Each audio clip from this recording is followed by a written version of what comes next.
Welcome back to the channel, guys. It seems we're on a regular show roll today, as we're gonna be continuing to look at more regular show crashouts. This is part 2 in the series that started a few videos ago, so I'll leave the first one in the description and at the end of the video so that y'all can go and take a look at it, because the response I got from that video was really good and it prompted this one. Some of the entries that were even made in the comments of the first videos made it into this one. So feel free to make more crash out recommendations in the comments, and without any more yapping, let's get on with the video. The first person we're going to be looking at in this video is Cloudy J, or CJ for short. And let me just say that she is the crash out queen. And there are so many times where she just goes full D1 crash out on the people around her. This temper of hers was evident from the very first time that she was introduced in the series in the episode Yes Dude Yes. In this episode, Mordecai plans to ask Margaret out on a date, but when he goes in to ask her, he sees another dude going down on his knees and Margaret saying yes dude yes. Thinking she's just got married to another dude, Mordecai becomes depressed and Rigby attempts to find a partner for him on the Couples Corral website, and it actually works. Mordecai goes on a few dates and eventually meets CJ, and they actually end up having a good time and things start looking positive for Mordecai. And soon after he invites her to the movies and she says yes, he runs into Margaret and her alleged boyfriend, but then runs away before she's able to introduce both of them. This makes him depressed again, and advice comes from the unlikeliest source where Benson tells Mordecai to let Margaret know about his feelings for her. On his way to do this, CJ spots him entering the coffee shop and decides to go and meet him. When Mordecai meets Margaret, she introduces the guy who Mordecai had seen her with as her cousin who just got his leg amputated and replaced with a wooden one. Now that this misunderstanding has been clear, Mordecai makes the terrible mistake of asking Margaret out to the movies. But just as he asks her, CJ enters the coffee shop and sees this, causing her to go full rage mode on them.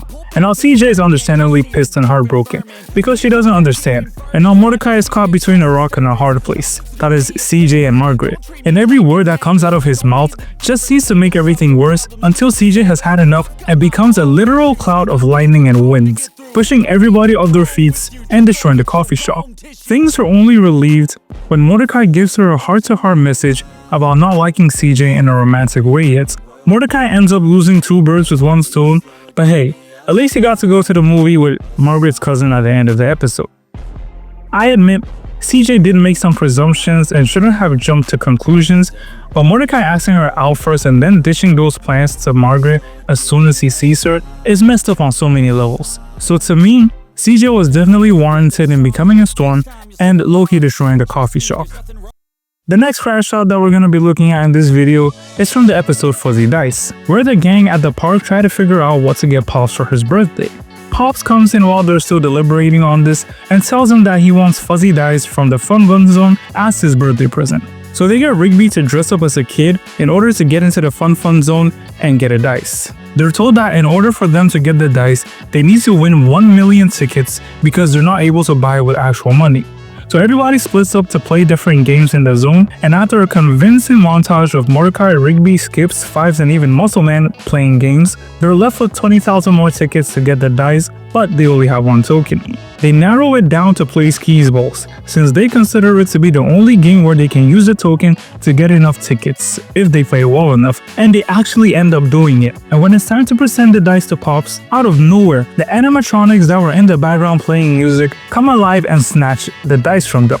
And it turns out that these animatronics are actually a gang of bank robbers who did a bank heist a decade ago and hid some diamonds within the fuzzy dice. They were waiting for the perfect time to steal the dice and run away, and that perfect time happened to be the same night that the guys at the park wanted to get the fuzzy dice to surprise Pops. A few hijinks ensues, and everybody ends up at a port. And as the animatronics are trying to make their escape in a speedboat, this is where they busted out their firearms and started a war of bullets, ready to put everybody to sleep, even the FBI. Things unfortunately didn't pan out too well for them, as they also received a rainfall of bullets from the FBI. The FBI also ramped up their use of force, and finally they were able to overcome the Capicola gang, bringing an end to the reign of terror within the city for good, or until the episode Stake Me Amadeus, but that's a conversation for another day.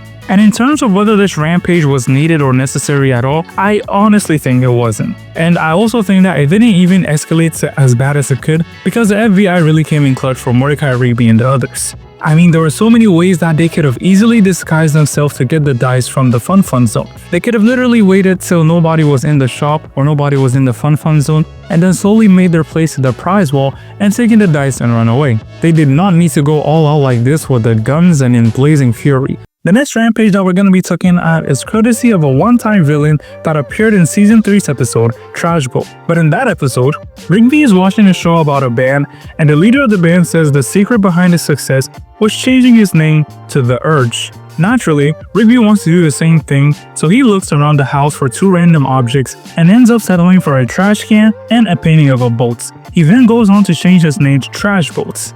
And this was a terrible mistake, because it didn't go over well with any of the others at the park, and they take the piss out of Rigby for his terrible choice of name change. This leads to Rigby regretting this and trying to change his name, but it doesn't work out right away since he doesn't have $50.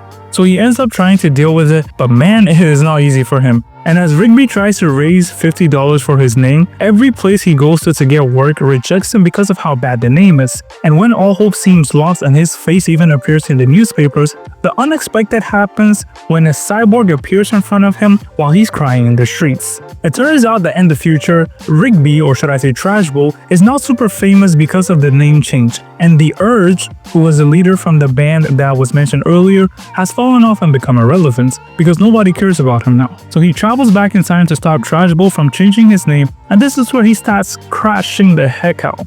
My man really pulled up with a double-barrel white laser guitar and starts firing at Rigby from the middle of town. He starts destroying objects while Rigby is running for his life, and eventually they reach the park and Mordecai becomes involved in it. The Urge isn't giving up, and he starts destroying the house, so Mordecai and Rigby have to hop into the golf cart and start driving away. And this is where this guy puts on a whole jetpack to catch up on them. The Urge later goes into infrared mode and destroys the forest in pursuit of Mordecai and Rigby. They're able to reach the courthouse a few minutes before it closes, and after barricading the door, Rigby gives the money to the clerk and she slowly but surely effects the change, turning his name back into Rigby. This leads to a chain reaction where other famous people keep coming from the future to destroy other people who made similar name changes that caused them their coolness and their fame. Eventually, the whole courthouse goes up in flames and the episode comes to an end. But in looking at whether this crash out was deserved or necessary, I would have to give it a big no-no, because the Urge literally had no reason to come after Rigby to prevent his name being changed. There were literally 1,000 things that he could have done to maintain his relevancy when he started falling off. He could have used social media, he could have gone on Instagram, he could have dropped better music, he could have stayed in shape, and so on. But his choice to blame Rigby was just super lazy and whiny, and based on this, I feel like his crash out was very undeserved. And that brings us to the end of the video. Thank you so much for watching up until the end, and like I was saying before, this video was made because of the overwhelmingly positive response I got in the first one. So please show the same love to this and suggest in the comments other moments I can use for a part 3 if that's what you want to see. You can click over here to watch the first regular show Crashouts, and you can also click over here to watch a video on why Benson is always mad and why it's not his fault. Thank you so much for watching. I'll see you all next time. Tune out.